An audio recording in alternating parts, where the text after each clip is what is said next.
Hi, I am Jose Wesley from UFMG, and today I introduce you the LLVM metadata mechanism. We'll see the definition, the format, and some main types of this metadata. LLVM provides the metadata to store information about a program. Such information can be consumed by optimizers and code generators. The main client is the bug information, but it's not the only one. Metadata can also be used by different program analysis and transformations. For example, the type-based alias analysis for C uses metadata because it must rely on the type system of the source code language, not in the IR type system. And why use metadata? With metadata, it is possible to store information of the program and keep such information as the program goes through transformations. It is possible also to debug programs and refer to the source code when the source code is long gone. But in this course, we will focus on how to use metadata to debug programs and how we emit metadata. We need to add the G flag when compiling a program to emit metadata to debug purposes. This flag tells the compiler to tag the generation of the IR with source code debug information. This metadata will be translated to platform-specific debug information by code emulators. There are different kinds and levels of debug information generation in Clang, but for this course, just -G will be enough. It emits full debug information by default.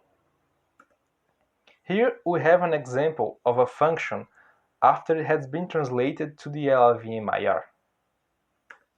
And in red font, we have the metadata associated with this function. As the ellipsis points indicate, the metadata appears at the end of the IR file. The metadata can be attached to containers of the IR, such as global variables, instructions, and functions. Metadata is attached to the end of the containers. All metadata starts with an exclamation mark and they have indexes. For example, the metadata attached to the function calcDelta has index 11. One can use this index to retrieve a specific metadata. Essentially, there are three types of metadata: the metadata strings, the metadata nodes, and the named metadata. Metadata strings can store literal strings. It can contain any character. It is always a string surrounded by double quotes. For example, this metadata string is there to show what is the current version of Dwarf. We have also the metadata nodes. These nodes are like tuples of metadata. They represent a more accurate description of source code objects. Nodes have operands, and we can easily access them, which allow users to traverse the metadata. These operands can be metadata strings, constants, and even other metadata nodes. For example, this node describes a local variable called argc. Just by looking at the node, we can see that the variable is a parameter and its declaration is in the line 11 of the source code. But this is not the only information we can get from this node.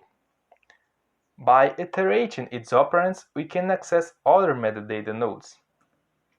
Using operand 34, we can retrieve the scope of the variable, which is function main. We can also get the source file code and the type of the variable.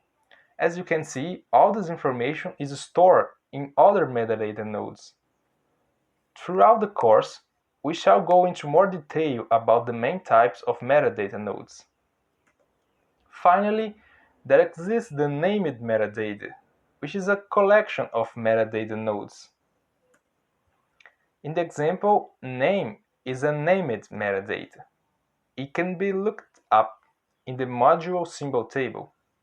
Named metadata are represented as a string with the metadata prefix, that is, exclamation mark.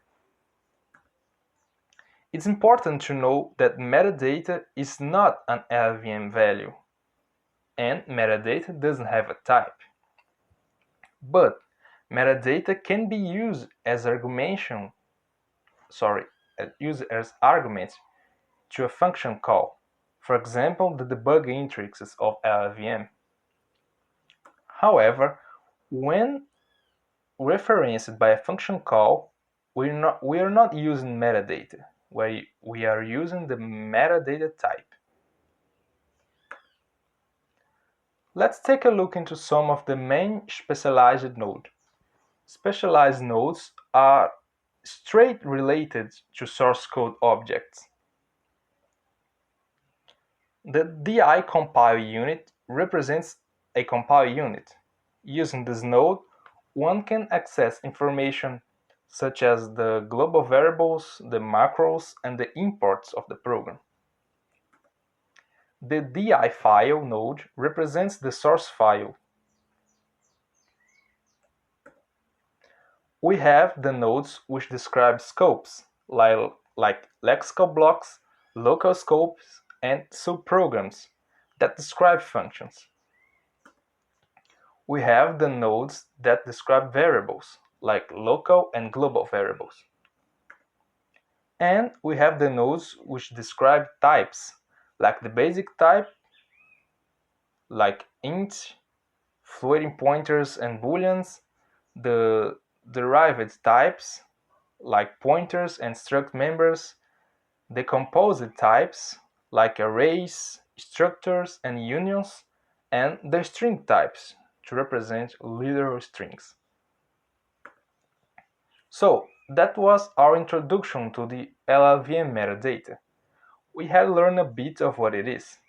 In the next class, we shall see how to access the metadata and retrieve information from it. To there, you feel free to write me with questions and comments. You can find the reference links below in the description.